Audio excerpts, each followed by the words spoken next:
J'ai pensé peut-être que ce soir, le Mizmor qu'on va voir, bon, il est très court, il est connu de tous. Si je l'ai choisi, c'est peut-être parce qu'il est le complément de ce qu'on avait vu la semaine dernière. La semaine dernière, vous vous rappelez, on avait étudié, expliqué le Al-Naharot Babel, les conditions de l'exil, qui rappelaient la désillusion donc de tous les déportés, et combien ils avaient perdu le goût à la vie. Ce qu'on appelle le goût à la vie ici, c'est justement le fait d'abandonner ce qu'on a de plus cher qui accompagne la vie, c'est les violons de l'existence.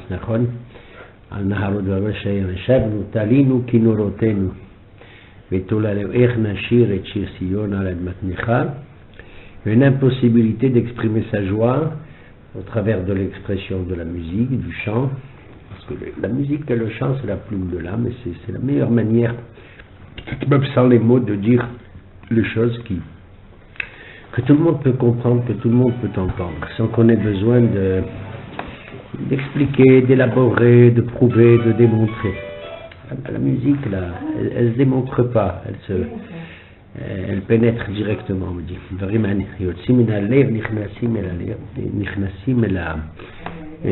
Peut-être pour ça que le dernier des Mizmorim de David Ameler, il évoque ça, en disant que Kol HaNeshama Te'al Alléluia, que l'âme elle exprime la louange de Dieu au travers de quoi? Et juste avant il dit Alléluia, Alléluia, El Bekocho, Alléluia, Birki Aouzo, comment la louange de Dieu elle va atteindre le firmament de la puissance de Ouzo. Ici, Ouzo c'est pas la force, comme on dit Adonai Oz Le'amoiten, Adonai Barechet Amo Bashalom. Ça veut dire que Adonai Oz Le'amoiten, qu'est-ce qu'il donne comme Oz?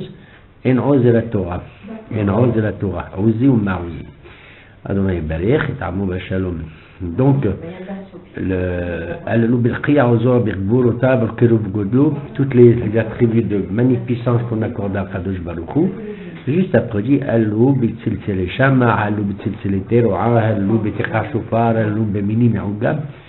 on n'est pas étonné dans la bouche de David Amelech. Certains, on a le sentiment que ce qu'il y a de beau dans l'existence, au travers entre autres du chant et de la musique, c'est un peu étranger, ce qui n'est pas vrai. On voit dans le monde des groupes hassidiques, etc., que ça joue un rôle très important, mais c'est beaucoup plus important qu'on imagine, parce que souvent, quand la tête ne fonctionne pas très bien, il suffit de bouger les pieds et de danser pour que les choses remontent très haut. Quand le Sulam Utsavarsha, lorsque l'échelle elle touche le sol bien, alors Verosho Magia Hashamayim.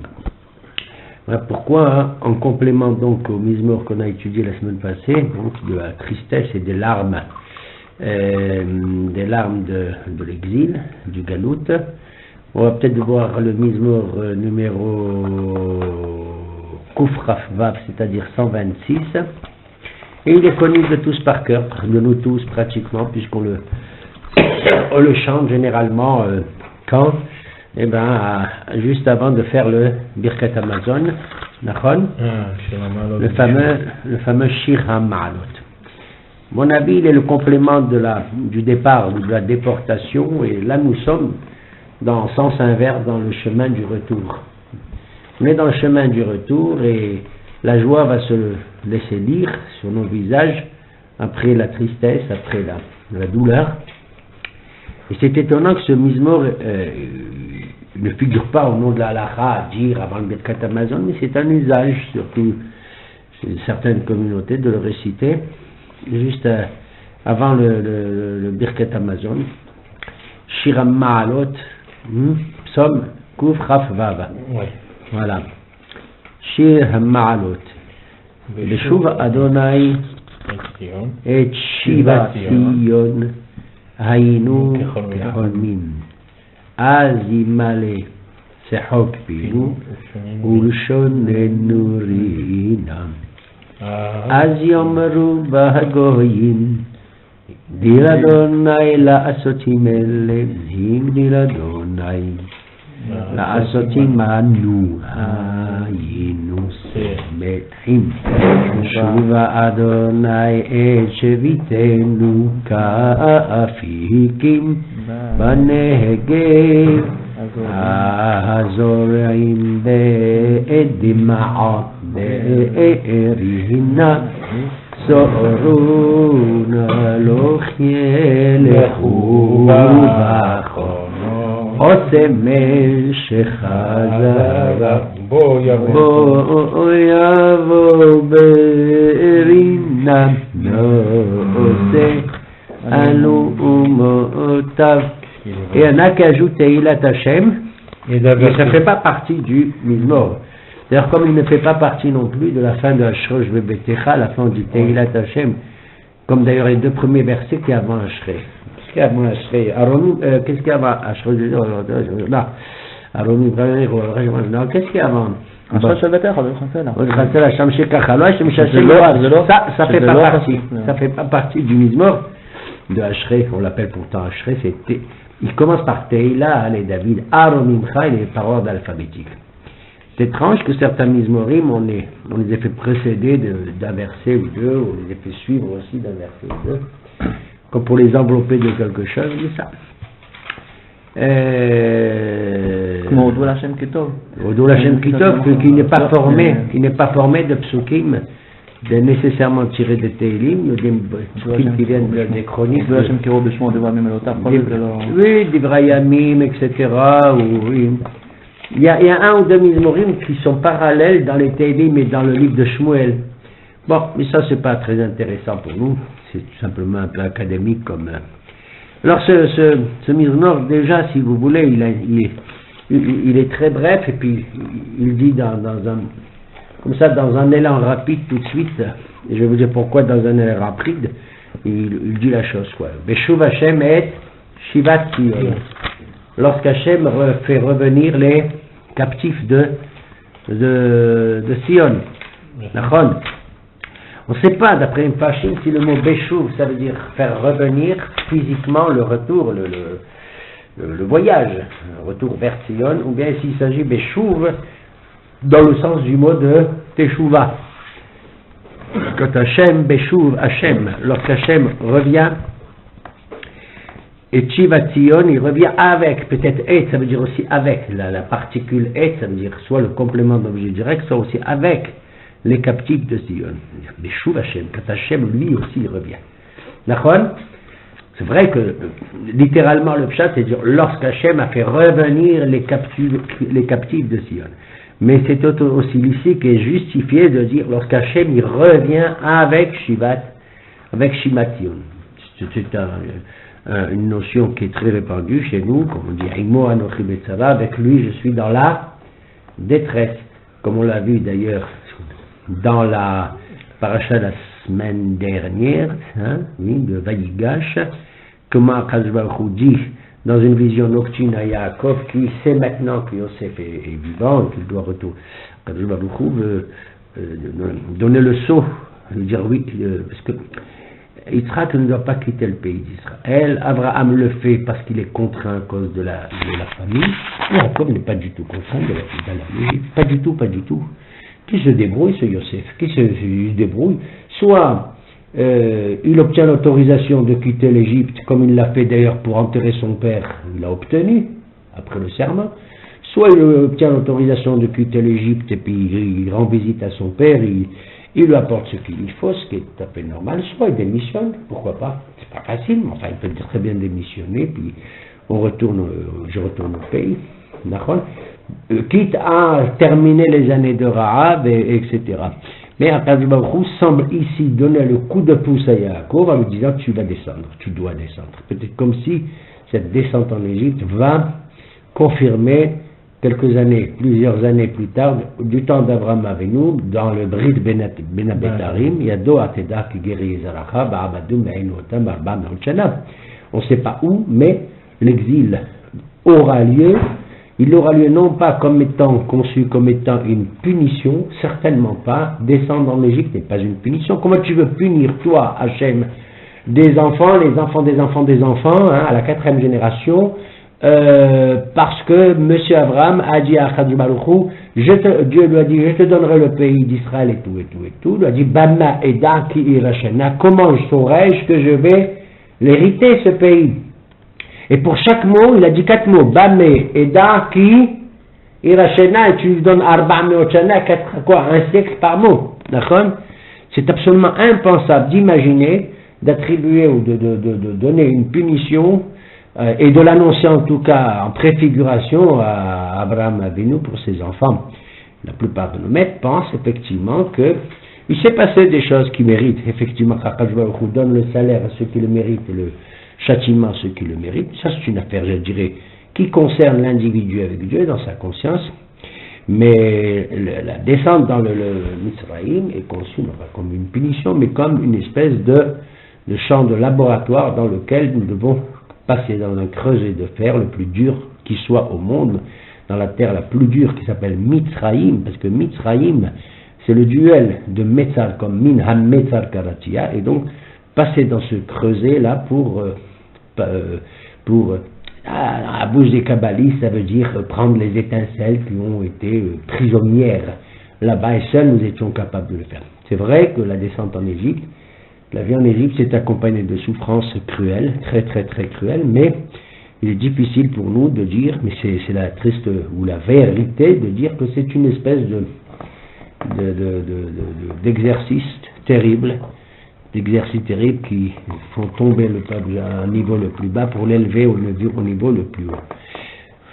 Et qu'apparemment on est les seuls capables de faire ça. Non, c'est peut-être comme ça qu'il faut envisager les choses, sauf que chacun d'entre nous, à titre individuel, sait pourquoi il va dans un exil et s'il le mérite et au nom de quoi il le mérite.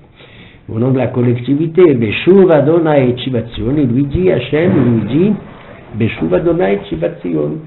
Moi aussi je reviendrai, en même temps que je reviendrai avec tes captifs, et Jacob le sait, il lui dit, Anochi, Ered Ainecha, Anochi, Alecha Gam Alo, lui je monterai, aussi je monterai, deux fois. Moi je monte, toi tu monteras, et Gam Alo, et moi aussi je monterai avec toi. Beshuv Adonai et Shivat Zion. Pourquoi est-ce que ici l'identité nationale juive s'appelle Zion et pas autre chose? On avait vu la dernière fois dans l'autre Mizmor qu'on parle de Imeshkaher, Yerushalayim. On a expliqué le nom d'où il vient, de Yerushalayim, etc. Il signifie à la fois la paix et la crainte en symbiose. Mais ici, c'est vrai que dans le Tanakh, parfois on emploie le terme pour désigner Israël ou Yerushalayim ou la communauté juive, le clan Israël sous le nom de Tzion. Qu'est-ce que veut dire ce nom de Tzion? On le voit dans certains livres aussi. Yepenot, Har Tzion, Yarket et Tzafon. Beau paysage, tout ce qui réunit toutes les confins des points cardinaux, etc.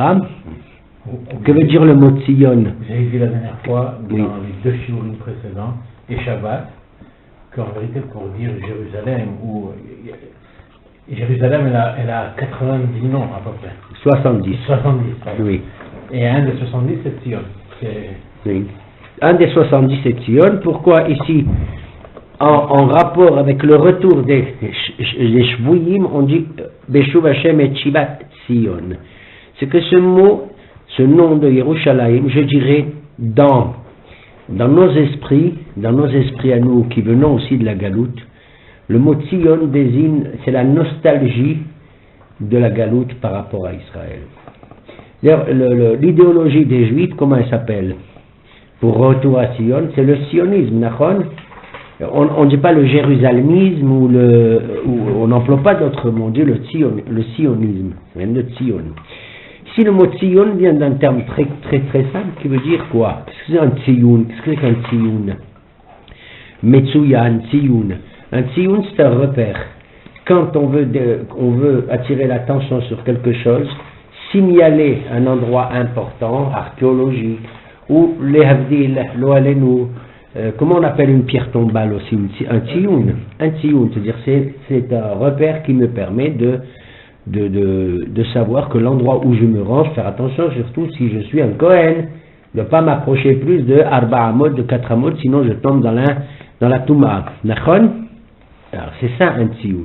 Un Tzion, c'est une espèce d'indication claire, précise, et qui est visible pratiquement de loin. Soit dans le Tzion, tu as le bonnet aussi, comme c'est un drapeau, comme ça. Et pourquoi? Parce qu'il faut que ce soit un repère. Étant donné que les captifs, Beshuv Adonai et Shivat Tzion. Tzion, ils sont dans un état lamentable. Ils ont perdu le nord, en un mot. On a perdu le nord et les gens qui sortent de captivité sont dans l'incapacité de savoir où est-ce qu'ils vont se rendre, comment ils vont se rendre. Est-ce que c'est vraiment là-bas? Est-ce que vraiment Yerushalayim c'est Tzion? Est-ce que Tzion c'est Yerushalayim? Est-ce que le chemin que je vais prendre c'est la direction réelle que je dois emprunter? Alors ici, David Amelech dit sans aucun problème, il y a un seul chemin, une seule direction à prendre. Je traduirai le mot Tzion par le mot direction, si vous voulez. C'est le repère par excellence, il n'y en a point d'autre. On ne peut pas établir une capitale de Yerushalayim ni en Ouganda, ni en Afghanistan, ni au Kazakhstan. Tzion est pas changeable, d'aucune manière. C'est ça que ça veut dire Tzion. Moi je me rappelle, j'étais jeune, on entendait la radio déjà en Algérie d'Israël et et on chantait dans les synagogues certaines circonstances là-bas, on dit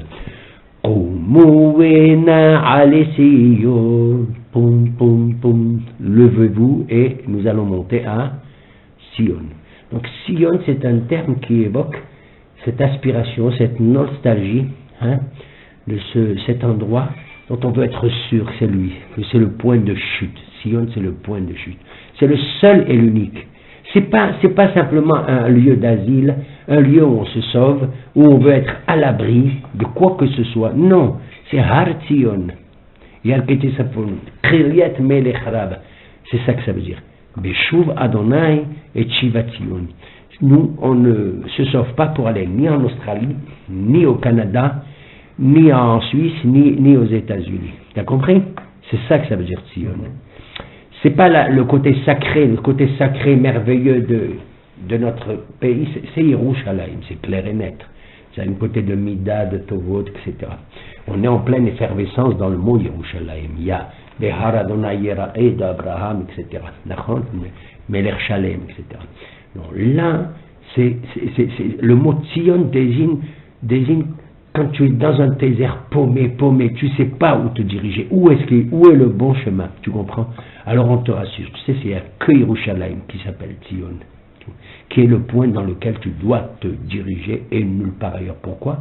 C'est pas seulement un espace, c'est un endroit où l'histoire et ton histoire s'est réellement déroulée. C'est là où Abraham a marché de long en large, les Orka ou le Rohba. C'est exactement ce qu'il veut dire ici David. Ce que je vous dis là, c'est au nom naturellement d'un certain nombre de Hachamim, en le précisant avec ce que très modestement je peux dire là-dessus. Pourquoi c'est Beshuv Adonai et Shiva Tzion, et qu'ici avec mon retour, c'est le retour de Dieu.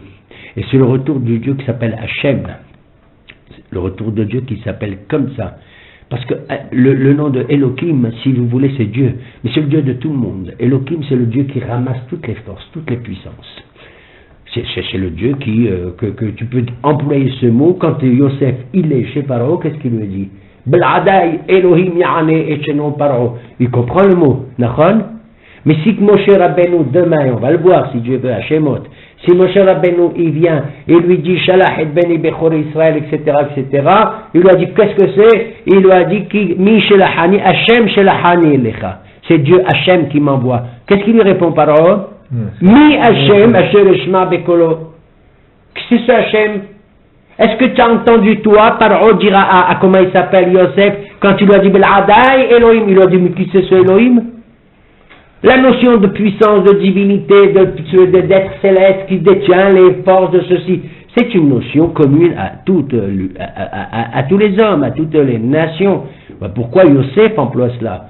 Mais nous, Hachem ou Elohim, c'est-à-dire nous, on ne déconnecte pas les puissances naturelles et prodigieuses qui sont au-dessus de nous et qui gouvernent toute la nature et la variété des forces de la nature qui s'appellent Elohim. On les déconnecte pas comme les autres dans un bout de bois de fer ou dans tout ce que tu veux dans la Avodah Zara. Au contraire, on les dirige, on les canalise tous vers quoi? Les Elohim, on les canalise vers Hachem.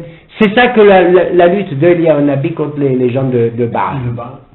Hachem ou Elohim, qu'on crie le soir de Kippour, on termine comme ça Kippour. Hachem ou Elohim. Hachem Mi Hachem, c'est ce que Moshe Rabbeinu dit, mais Amroli Mashemu Ma'amar Alehem, s'ils me demandent quel est ton nom, qu'est-ce que je vais leur dire? Tu comprends? Ça veut dire que on verra ça si Dieu veut une autre fois. Mais enfin, qu'ici, le Mizmor, il emploie à dessein et consciemment le nom de Hachem, Beshuv Hachem et Tzivatzion, parce que Yaakov Abinu, comme je l'ai cité, c'est celui de tous les patriarches qui va vivre la captivité. Abraham, il n'a pas vécu de captivité, il est descendu par sa propre volonté. Où? En Égypte. Israël n'a pas bougé, mais Yaakov est descendu. Il a dit, s'il n'était pas descendu comme ça, de bon gré, et à la demande d'Hachem, Barzel, il serait automatiquement, tu te rends compte, ton père, Abraham Yaakov Avinu, tu le vois comme ça, capturé qu'avec du barzel, comme ça, avec des chaînes dans les pieds et dans les mains, il serait descendu comme ça. On veut lui éviter. On veut lui éviter. C'est Yaakov qui doit descendre, mais je vais montrer, je vais descendre avec toi. Pourquoi? Pourquoi c'est le nom d'Hachem? Je vais vous le dire. Parce que quand il quitte, il a souffert depuis le début. Quand il quitte son père, et ça, machin, tout ça, et qu'il a le rêve du Soulam, qu'est-ce qui se passe là-bas? Il y a un truc étrange, vous vous rappelez? Et il se réveille, il casse mes vins, hallo, mais voici un rêve, qu'est-ce qu'il dit? Et si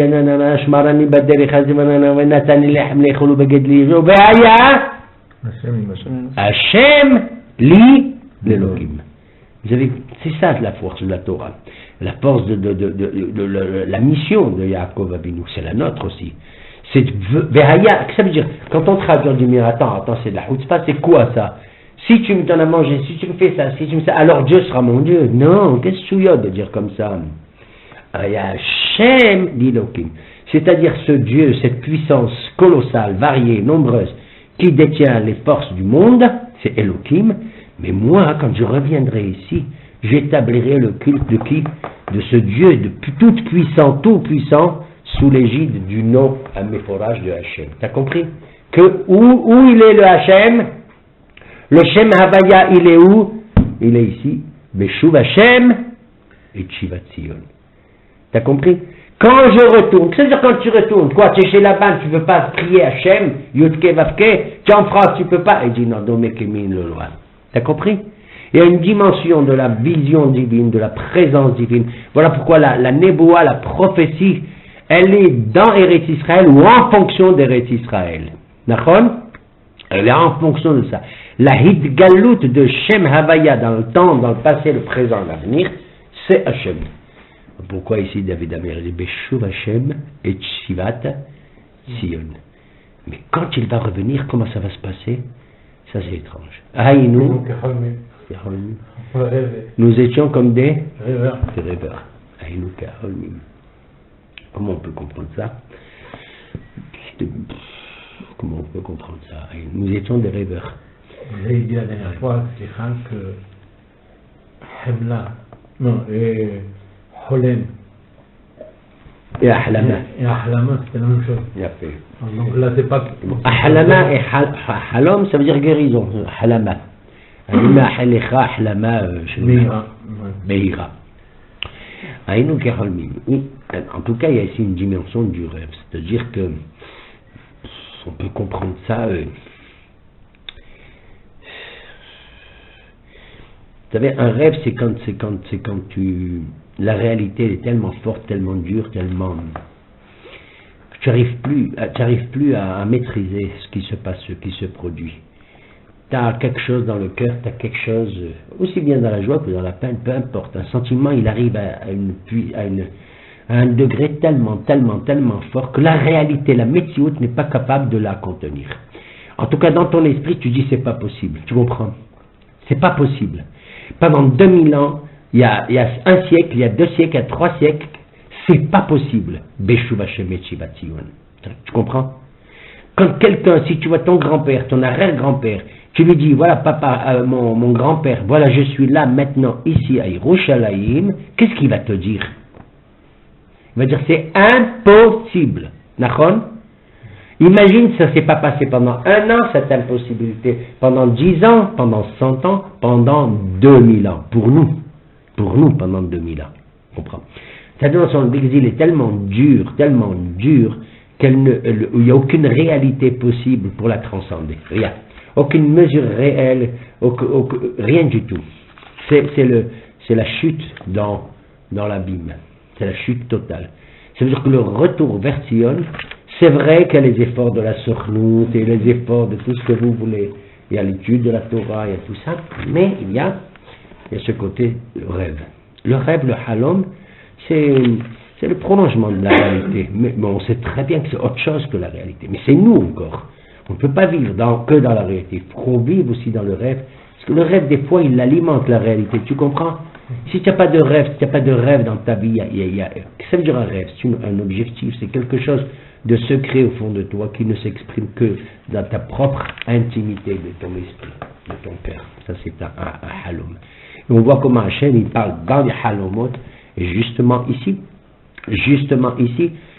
dans nos propres parachiotes, où on voit que Yaakov, il a fait ce halom de l'échelle, et nous voyons comment Yosef, il fait des halomot.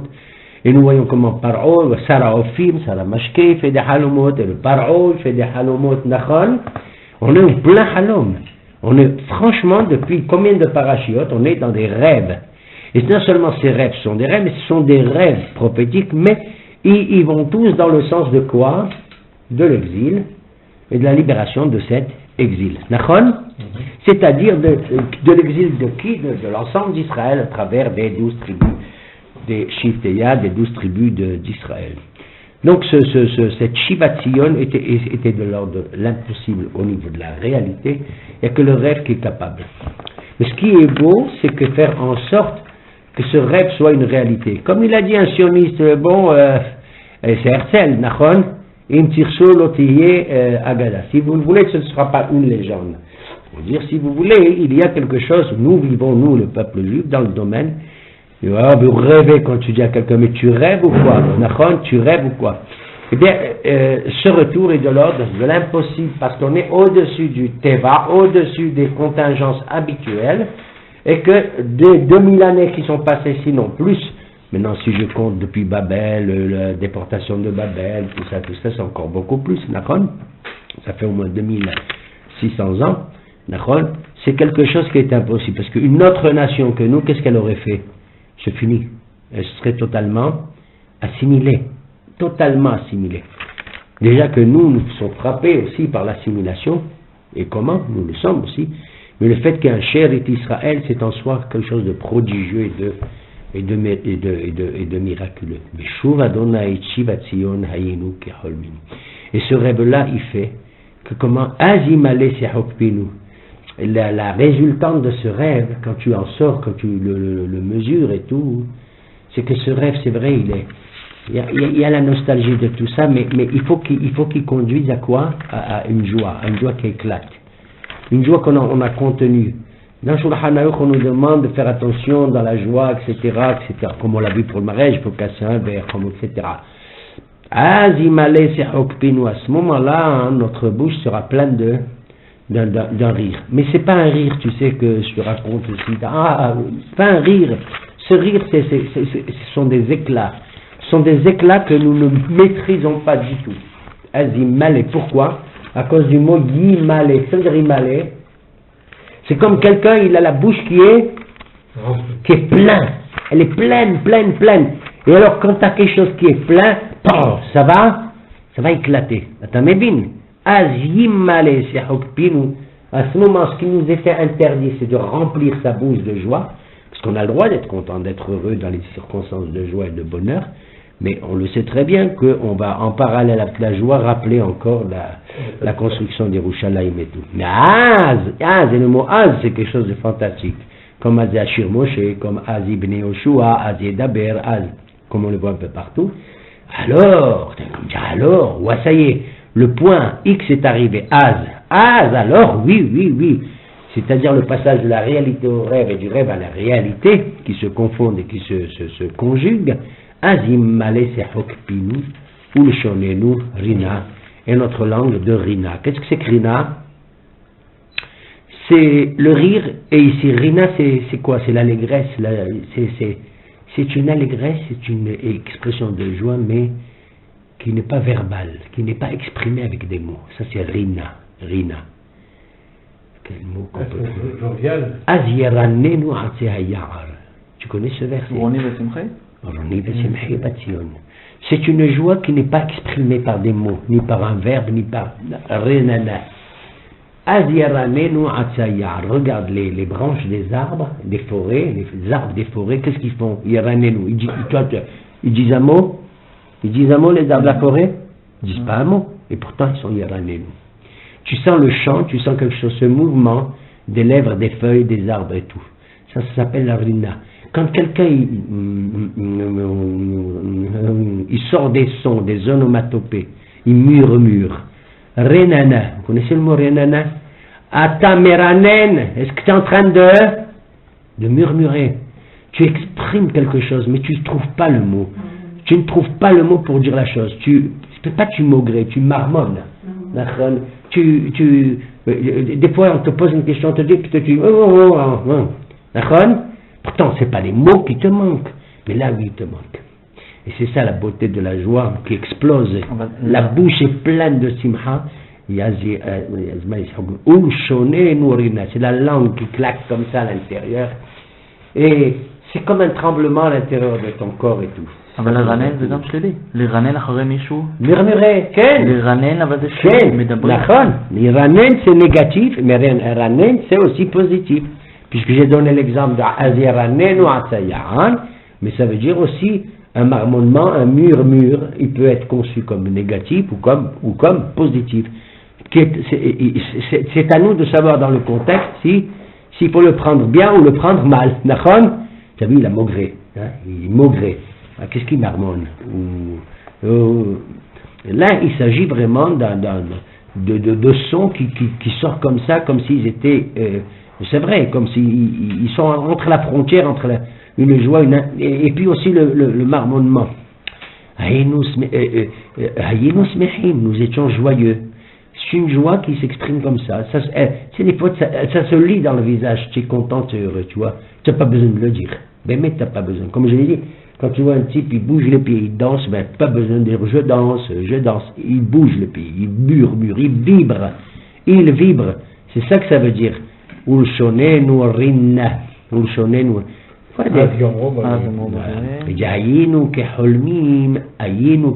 Nous étions comme des rêveurs. Vous connaissez tous l'histoire du grand rêve d'un certain monsieur. Parce que ce rêve, il a duré longtemps, tu comprends. Quand tu rêves, toi, en vérité, quand tu rêves, un vrai rêve, un rêve que je dirais de qualité, il dure quelques secondes. Toi, tu te lèves, tu dis, oh là là, pendant 6 mois, j'ai fait ceci, je fais cela. Il y a une dilatation du temps et de l'espace, que tout s'envole rapidement. En un éclair, tu traverses des pays, tu es ici, tu te trouves en Espagne, tu te trouves ailleurs, etc., etc. Et un homme, on raconte, vous connaissez son histoire, s'appelle Honia Me'agel. Ce Honia Me'agel, celui qui faisait la pluie et le beau temps. Le grand météorologue du judaïsme. Nachon, vous connaissez? On l'appelait Me'agel, il faisait un rond, et quand ça n'allait pas, on venait le voir, tu sais, on n'a pas de pluie. Baruch Hashem, ce soir, il y en a un, on va tomber. Et il dit, je fais un rond, je ne bouge pas, et je dis au bon Dieu, fais tomber la pluie. Si elle tombe trop, je dis que c'est trop, si elle tombe peu, je dis c'est peu. Et il m'obéit. Ce fameux Honia Me'agel, un jour, il était comme ça, dans la campagne, et puis il voit un vieux monsieur, je ne sais pas moi, de 90 ans, en train de planter un caroubier, un haroub.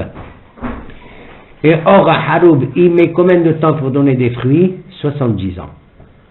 70 ans pour qu'il donne un haroub, pour qu'il donne ses fruits. Et il voit ce monsieur, un vieux vieillard très imposant comme ça, et il dit, mais qu'est-ce que tu plantes? Un petit plant de haroub. Il a dit, mais pourquoi tu le plantes? Il a dit, oui, je le plante. Il dit, mais tu sais pas, 70 ans, tu vas manger, toi? Il dit, mais je plante. Mais tu rigoles, quoi, je plante pas pour moi.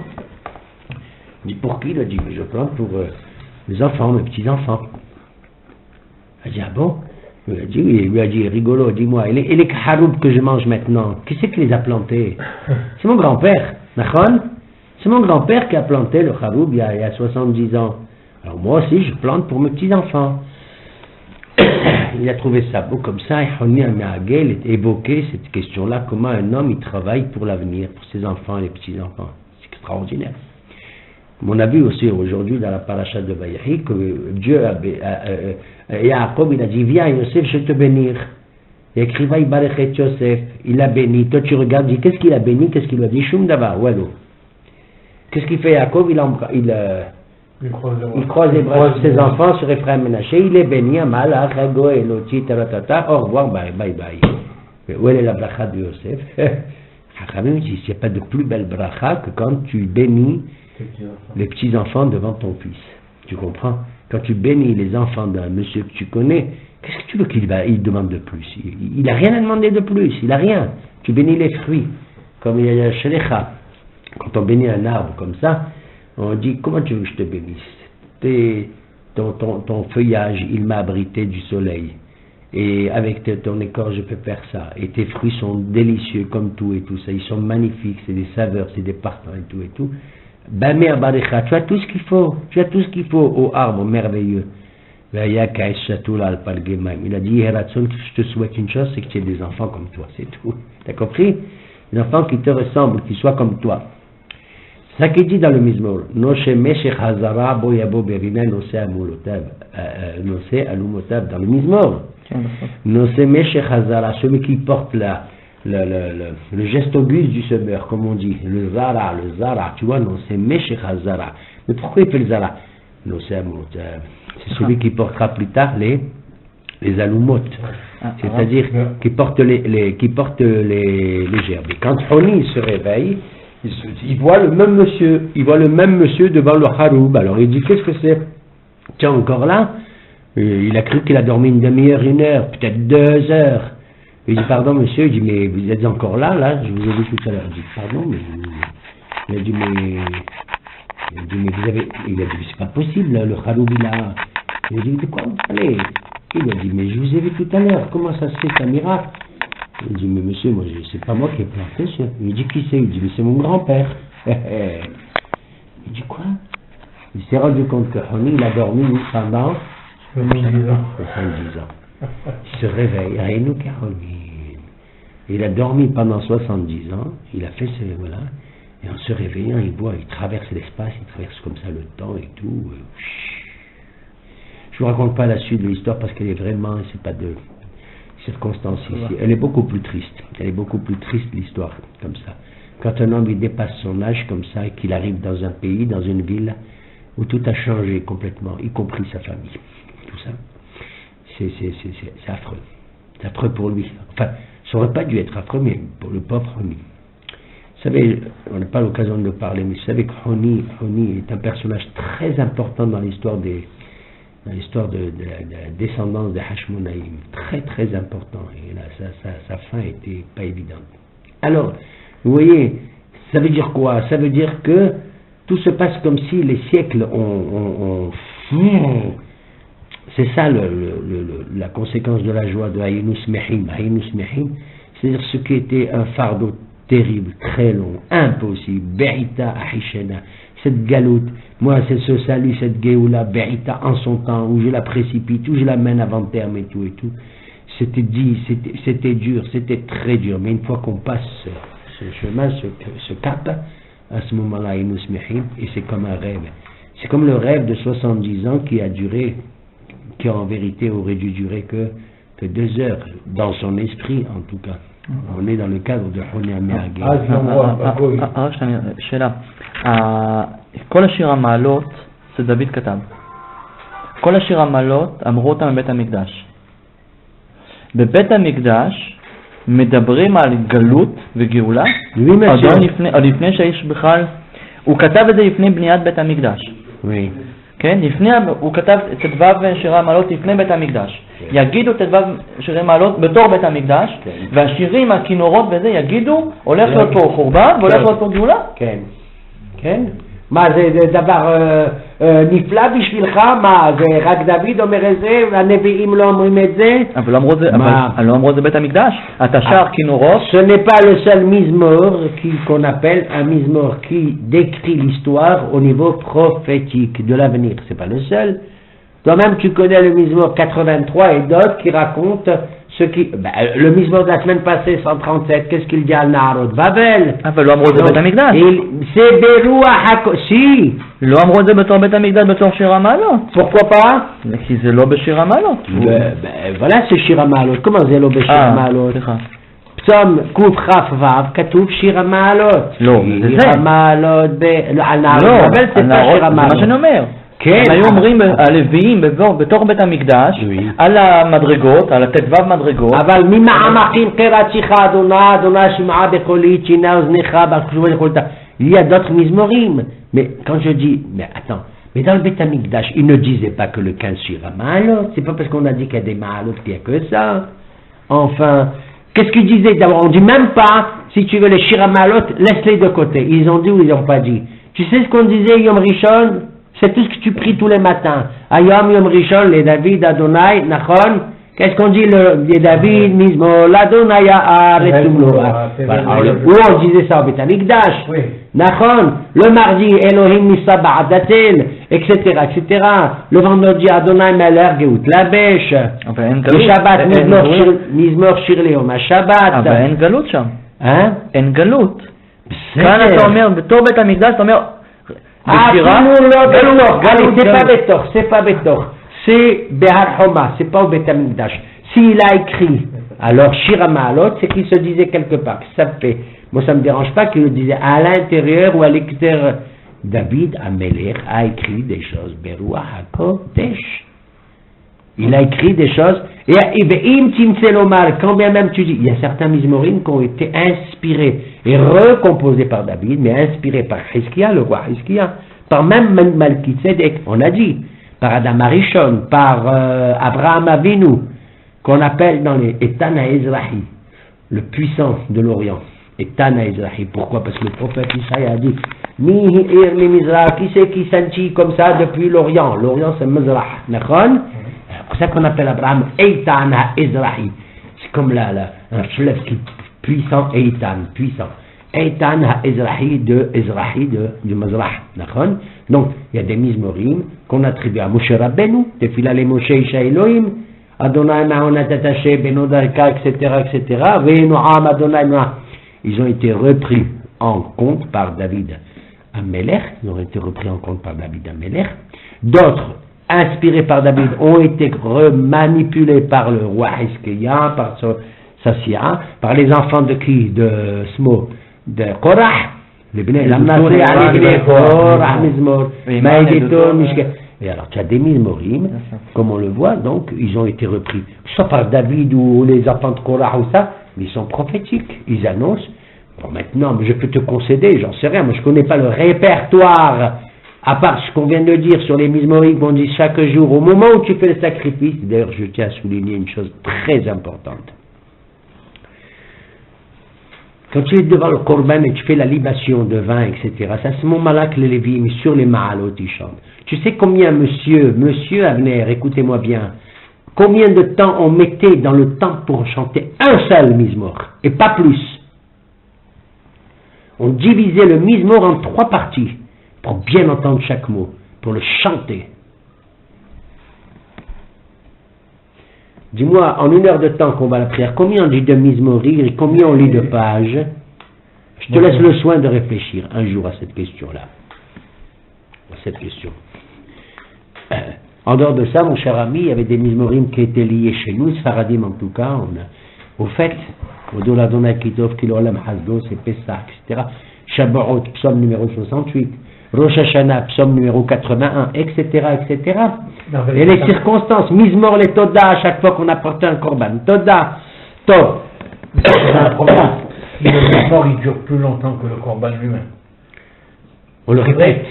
Faut... Mais il récitait pendant le korban Pessah. Oui, mon cher ami, qu'est-ce qu'il récitait? Le Hallel, Nachonelo.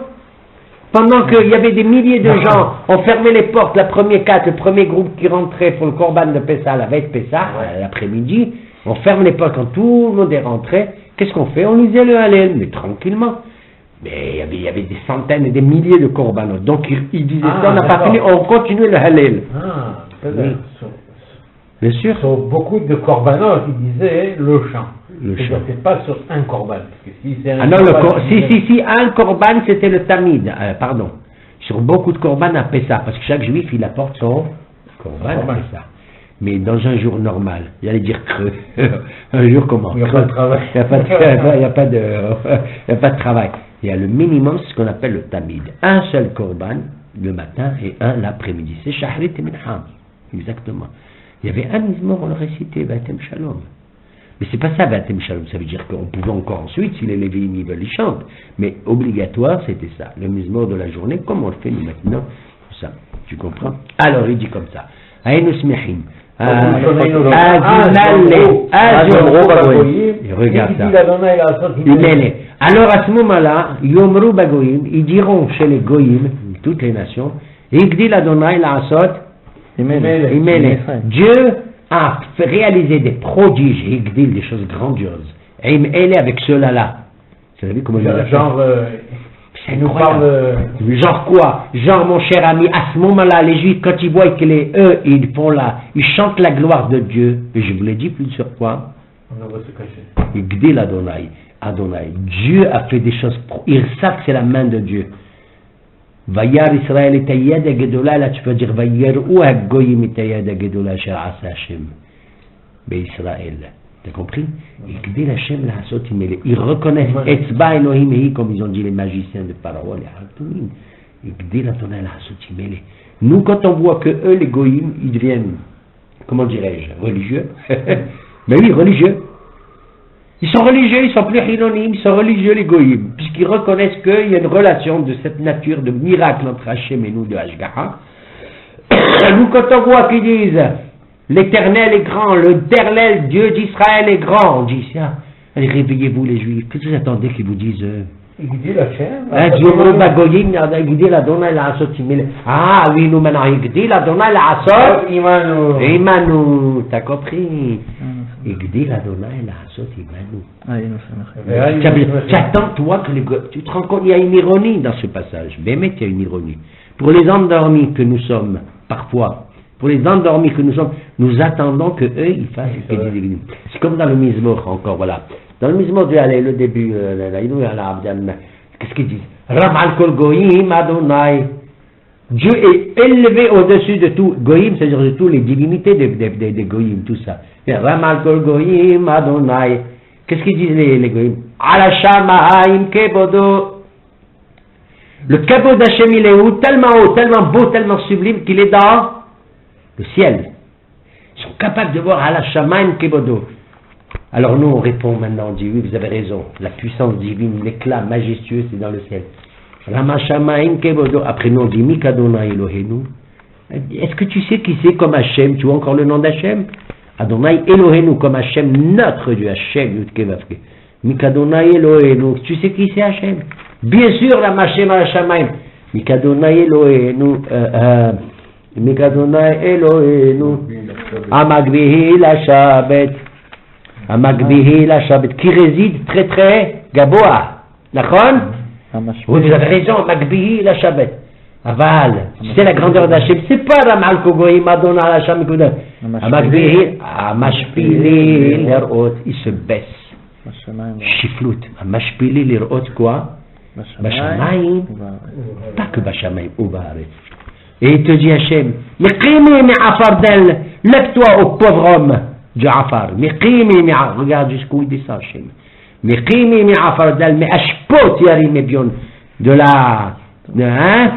Des ordures. Yarim Ebion. Ebion c'est pire. Dal et Ebion c'est pire que Ani. C'est pire. Dal c'est encore le plus bas. Dal c'est mamache. Ebion il mange de rien. Même tu lui donnes des épluchures de patates et il les mangera. Il est tellement ta'ava et bion. Tu lui donnes n'importe quoi, il mange. Mais ashpot, tu entends, tu écoutes ce que je dis là? Alors écoute, qu'est-ce qu'il y a écrit? Mais ashpot, yarim et bion. Qu'est-ce qu'il fait le bion dans les ashpa? Quand il a vu Rabban Hanan Ben Zakkai, il était avec ses élèves et tout. Ils ont vu une jeune fille comme ça. Une jeune fille, ils l'ont vu hashakom. En train de ramasser les crottes des. Il descend, Ben Hanan Ben Zakkai, le prince d'Israël, c'est après le Hurban et tout. Il descend. Il dit, ma fille, qu'est-ce que tu fais? Une fille magnifique. Il la regarde, il me dit, mais je te connais. Elle dit, oui. Mais tu n'es pas la fille de Ben Gurion? Pas David Ben Gurion, Nachdemon, un des plus richards, le Rothschild de Jérusalem de l'époque. Un homme merveilleux, merveilleux. On l'a raconté, je crois, une fois. Oui. C'est lui qui a fait la prière et c'est lui qui alimentait en eau tous les pèlerins d'Israël qui venaient à Jérusalem. Mais un homme, j'ai vu, c'est moi, Rabbi. Je dis, mais qu'est-ce que tu fais? Tu ramasses les crottes que toi? Mais tu as des milliards de dollars, toi, ton père. Elle dit, parle pas à mon père, que je préserve. Elle dit, Rabbi, tu te rappelles que tu assistais à mon mariage? Elle a ben Hamid Zakaï. Tu assistais à mon mariage? Il dit, oui, mais j'ai signé, j'étais témoin. J'ai vu ce qu'il y avait écrit dans la Ketouba. Tu sais ce qu'il y a écrit dans la Ketouba? Mais il dit, avec elle fait dinar et zahab, des milliers et des milliers. Tu étais magnifique, tu étais belle et tout. Tu fais ça. Qu'est-ce que tu fais? Elle ramassait les glalim. Hacha comme dans les crottes des ânes, dans les tables, dans les ânes, elle ramassait les graines d'orge que, tu sais, ils ne peuvent pas tout digérer. D'accord? Elle ramasse pour les prendre et faire quelque chose et pour manger. La fille de Nakdimon Ben Gurion, un des 4 richards les plus influents de Jérusalem de l'époque. Il y en avait 3 comme ça, comme Nakdimon Ben Gurion. Le soleil s'est arrêté pour lui. D'accord? Tu te souviens? Comme pour Yoshua Ben Nun. Alors il lève les bras et dit Ashrechem Israël. Comment on peut avoir la force de dire Ashrechem Israël quand tu vois ça? Moi j'ai envie de pleurer, j'ai pas envie, j'ai envie de. Regarde la grandeur dans la Banhan, Ashrechem Israël. Im le Ovreret Sonokar, si pour ceux qui ont transgressé sa volonté, il leur arrive ça, il parle à qui? À la plus forte raison, à la Hakama, les Ansers, les Sunna, ceux qui font ça. C'est-à-dire, autant la chute est terrible, autant le redressement de Beshuv Adonai et Shivatzion sera très très très très grand. Parce que non, c'est comme il dit l'autre, je voudrais voir le Mashiach, mais l'autre il a dit j'ai peur si le Mashiach vient, ce qui va se passer. Il dit moi j'ai pas peur. Même si je viens, que les temps seront tellement durs et que pour m'abriter, j'irai m'abriter à l'ombre des crottes de son âne. Il va venir en âne. Tiens, c'est la paracha de cette semaine si Dieu veut. Voilà, on va conclure, je crois. Reviens au Éternel comme les ruisseaux dans le Negev. Ceux qui ont semé dans les fleurs, dans l'allégresse. Ouais, tu vois le mot Rina qui revient. C'est l'histoire du vieux monsieur, etc. Ceux qui sèment et ceux qui récoltent. Et nous, cette fois-ci, c'est nous-mêmes. Pas on sème pour qu'on donne aux petits-enfants seulement, pour nous-mêmes. Eux, ils récolteront. C'est que dans les temps du Mashiach, il dira, ils disent comme ça, la terre, elle fera sortir des clémelettes ou des grosses carottes. Toi, tu jettes quelque chose, puis brusquement, tu vois quoi? Un millefeuille, il sort, direct. Tu n'as pas besoin d'aller chez le pâtissier, ni de commander. T'entends, toi? Dans ton jardin, tu fais un millefeuille, tu plantes un zéra de pichtan, un costume à ta mesure, il sortira. C'est comme ça à l'époque. C'est une idée magnifique. Ça veut dire s'il n'y a pas de différence entre le net et le brut. Tu comprends? Maintenant, on te déduit des impôts, le net, le brut, le net. D'accord? Maintenant, pour obtenir quelque chose, il faut que tu passes pour arriver au net. Voilà, combien tu dois travailler, combien? Dans le temps futur, il n'y aura pas tout ce truc-là. De Bézat, Pechatochal, Lechemida. Zoraim Bedmaa, Berina, Excel. Alors qu'il y a les Choubako. Lui, il marche en pleurant. C'est dur. Bézat, Pechatochal, Lechem. Au début, alors qu'il y a les Choubako, Moshe Chazala.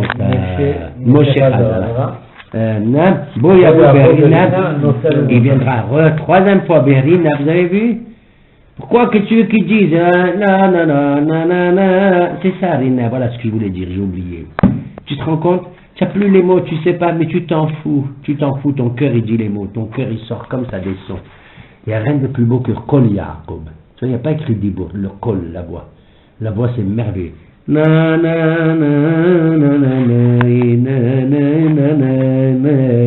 Pourquoi c'est beau? Parce que moi je chante comme ça. Mais toi, tu as mis les mots que tu veux, ça t'inspire. Lui, il a mis les autres mots, chacun a mis les mots qu'il veut. Tu comprends? Comment quand les mots ils se marient comme ça et qu'ils éclatent dans la pensée, ils se diluent, ils se dissolvent dans le son. T'as compris ce que ça veut dire? T'as compris ce que ça veut dire? C'est comme ça que toute la Torah, parce que le nom de Hachem, Boyabo, Berim, Nam, c'est Al-Muta. Donc il se peut que les Rina qu'on en parlait, la première Rina, la deuxième et la troisième, elles sont d'ordre différent.